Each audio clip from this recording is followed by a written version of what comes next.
I'm going to make a comparison of Cooper Flagg to another NBA player, and a lot of people might take it the wrong way, but I mean it in the best way possible. Hey everybody, welcome back to Balanced Basketball Academy, or welcome if it's your first time on the channel. Today we are talking about the guy who's been penciled in as Rookie of the Year ever since he got drafted, and that is Cooper Flagg. Flagg had a little bit of a rough start to the season, but right now he's been picking up his production over the last couple months, if you've been paying attention, which I have, and I wanted to talk about this guy because he is one of the brightest young prospects in the league right now. He's one of the best 18-year-olds to have ever graced an NBA court, along the likes of somebody like LeBron James, just based on statistics and numbers. And he's very fun to watch, and I wanted to get into what makes Cooper Flagg such an electric player in his rookie season. Before we get into it, guys, please like, subscribe, comment if you're feeling spicy. Really, really helps the channel. If you just give a little bit, doesn't cost you anything. It really helps boost this thing up in the algorithm, gets more people watching these videos, gets me making more videos. It's a win-win-win for everybody. So anyway, I appreciate you guys for that. Without further ado, let's get right into the video. Found this in a lot of clips, so I'm going to be repeating myself often, but we're starting out strong right here. Cooper Flagg is so good at lowering his shoulder and getting to the rim. Now, Flagg is athletic for his size. I think he's anywhere from 6'7" to 6'9". I don't know the exact number off the top of my head, but he's a big guy. He is not necessarily like LeBron fast. I don't want to make like that comparison because LeBron was on a different level when he was younger. But Cooper knows how to use his body really well. He knows how to get his shoulder really low. He drops levels. Well, this is what I mean. Watch there, right there. He just drops that shoulder lower than George and uses that offhand to swipe away really fast. That's the kind of thing that a lot of guards naturally will do really well, or not even naturally, they'll train to do that for a long time, and big men learn that, or it's less instinctual for them. With Cooper, he's able to get low and keep staying low to turn that corner really well. He's really good at turning the corner and using that offhand. We're going to see that a lot in these clips, but it is something I think is quite impressive for somebody at his size. Here he is starting off that fast break. Nobody really stops him, and he just drives. Also turning the corner there, really solid. He finishes with his left, very strong move there, and he just kind of glides into it. Again, nobody stops you going to the rim. You keep going. I've said this on this channel many, many times before. I will keep saying it because it always remains true. If you're the primary ball handler and the defense is just gonna, not really commit to you, fine, go all the way, score the basket. Yeah, that's just too easy. I looked up Cooper Flagg's height. I'm going to edit it out, but I looked it up. And then I looked up Keontae George's height. Keontae George is 6'4", Cooper Flagg is 6'9", according to the internet. So, Cooper recognizes I can use my body and I can use my height to be able to get a really easy one. This shot looks like a practice shot. Even though the defense is not necessarily bad, George is present, doesn't matter. Cooper Flagg has that height. He's able to get the ball high in the air, use his body, and fade into that easy shot. That's the difference in, a lot of NBA players. We brought this up in the Awful Coaching Gilbert Arenas video. These guys are so well-tuned offensively that those sort of shots are going to look like practice shots, even though they're not particularly easy to make. And Cooper Flagg's just using his height right there, so it's really great. Flagg is going at George again. Using his body, gets a good shot, misses it, but he recognizes, I have a smaller guy on me, I'm going to try and, make an easy one right here.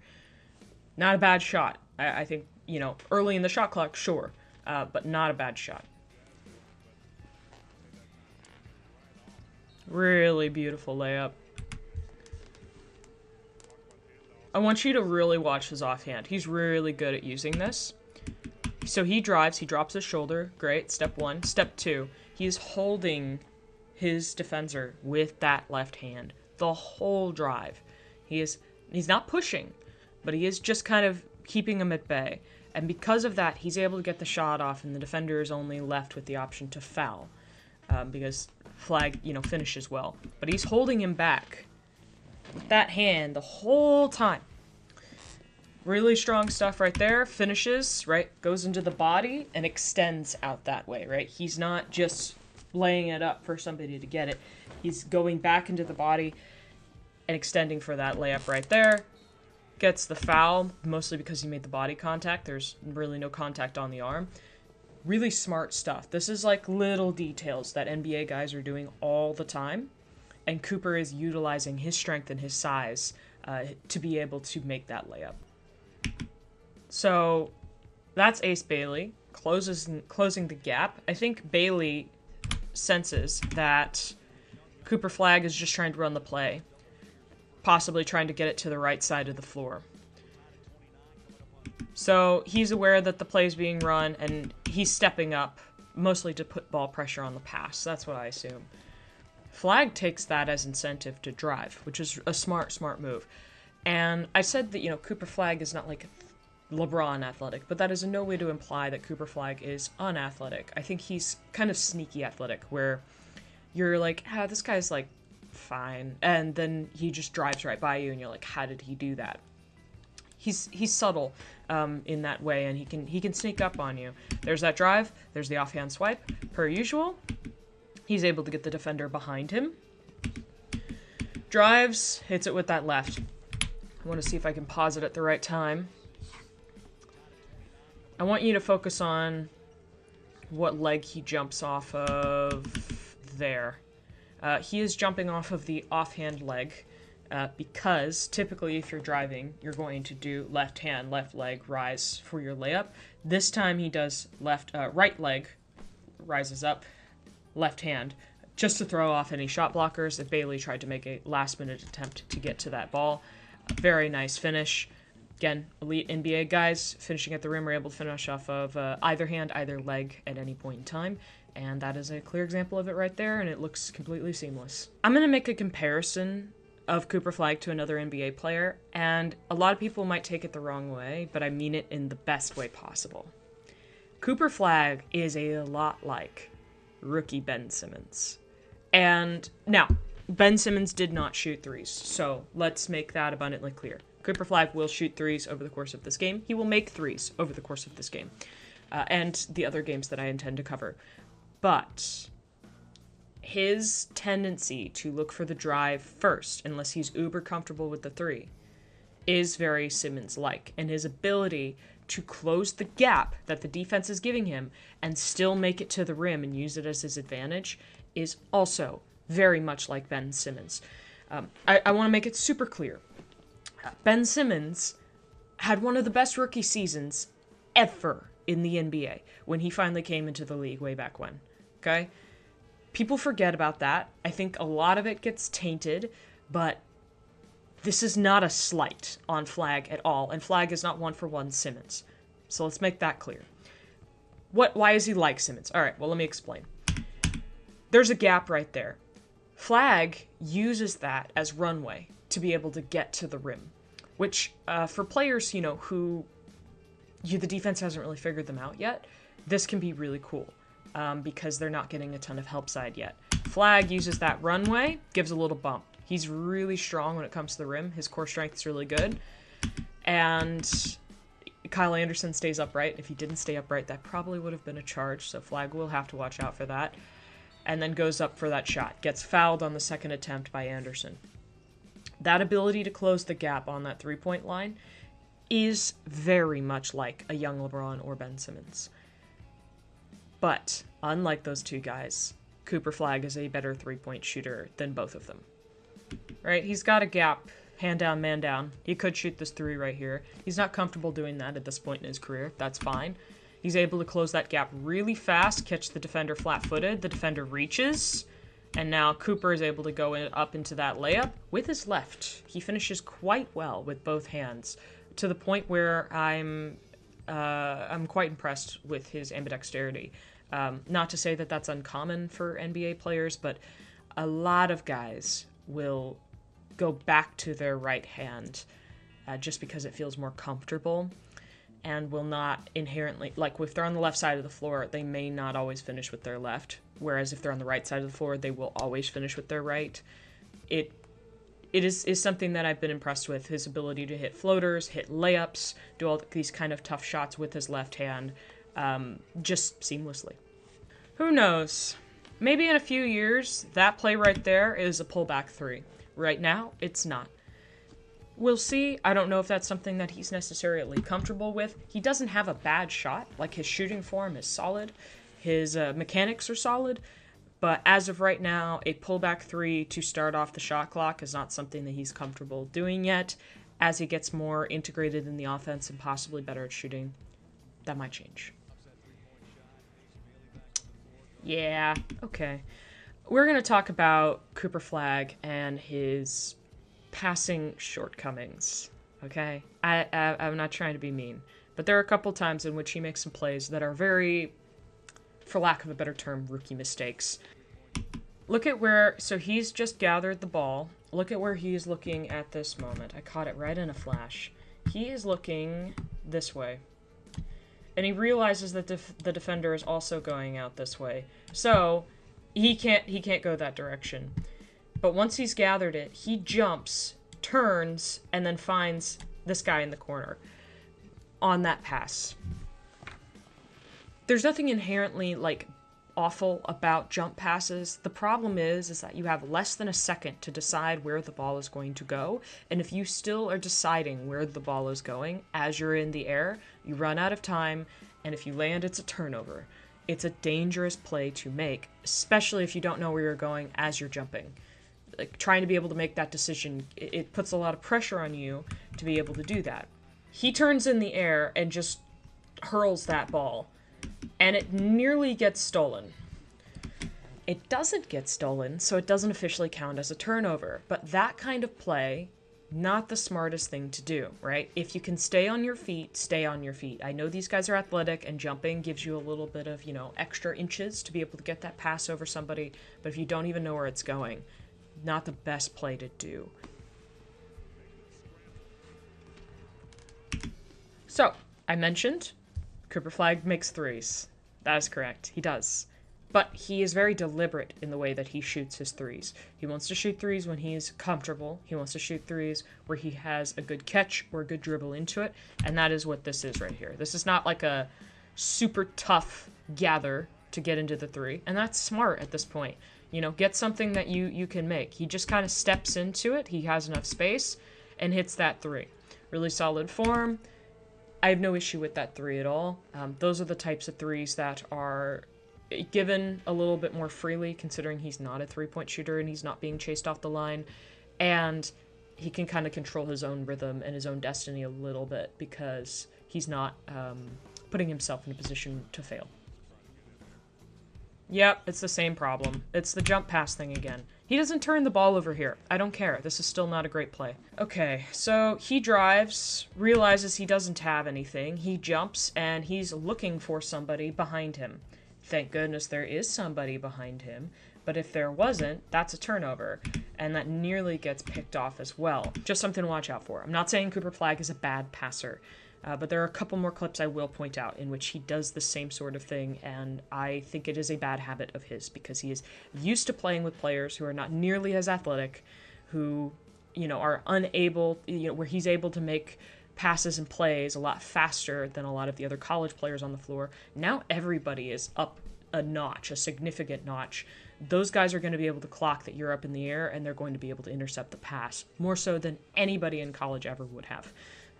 It is a level adjustment period, and I think it will go away with time. See, there's a better example right there. He automatically, he's capable of making the stronger pass play. This is the example I'm going to pull from right here.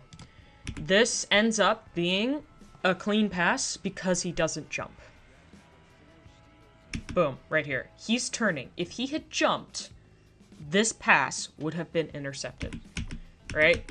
But he realizes, oh, I can hold on to it. My guy, right here. That's a terrible circle. Let's try that again. This guy, right here, is going to be able to back cut and get the ball here, right? If he had just jumped up in the air and just thrown it, this guy right here would have intercepted. And that would have been fast break, other way, 2-on-1 situation with 5'11" Nemhard trying his darn best. Not great. But that doesn't happen because he holds on to it, waits for Washington, I think, to cut, and that ends up in an assist instead. All because he kept his feet on the ground, faked, then made the right play. If he had jumped, he wouldn't have had time to be able to do that. So the solution is there. He's capable. Just sometimes, he has some lapses. Really lowering that shoulder there, finishes with the left. He's up against a guy that is smaller than him. It doesn't matter. The low man wins. And the low man typically means that it's the shorter player is going to have an advantage, because it's easier for somebody who's 5'11" to get really low to the ground than somebody who's 6'9" to get really low to the ground. But if the 5'11" guy, or whatever, this guy's not 5'11", you get what I'm trying to say. If one of those guys is standing straight up, but the taller guy gets low, the difference is now not only equalized, but it is advantage for the taller guy. Flagg is so good at dropping his hips and shoulders. Boom, look at him. His shoulders are lower than the defender. He starts turning that corner fast, gets in front of him. He's got a clean lane to the layup. Really, really awesome stuff from Flagg. And honestly, I think this is his strongest element to his game right now, is his ability to turn the corner. Yep, yeah. Once you jump, you have committed, and he has committed. The unfortunate thing is that he realizes too late that this guy knows exactly what's happening, and that if he makes this pass, it's going to be a turnover. The problem is he can't come down with the ball, or else it's a guaranteed turnover. So he throws the ball anyway, and this time he pays for it. Great hesitation, right into that floater.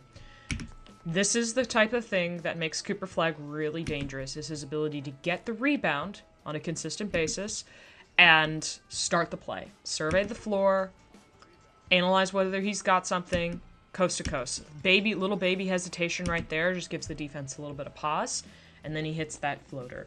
He also has really good touch around the rim, so he is able to go coast to coast very seamlessly, which makes him quite dangerous as a player and as a big man, and gives him that, LeBron-esque versatility that I think a lot of people are comparing him to.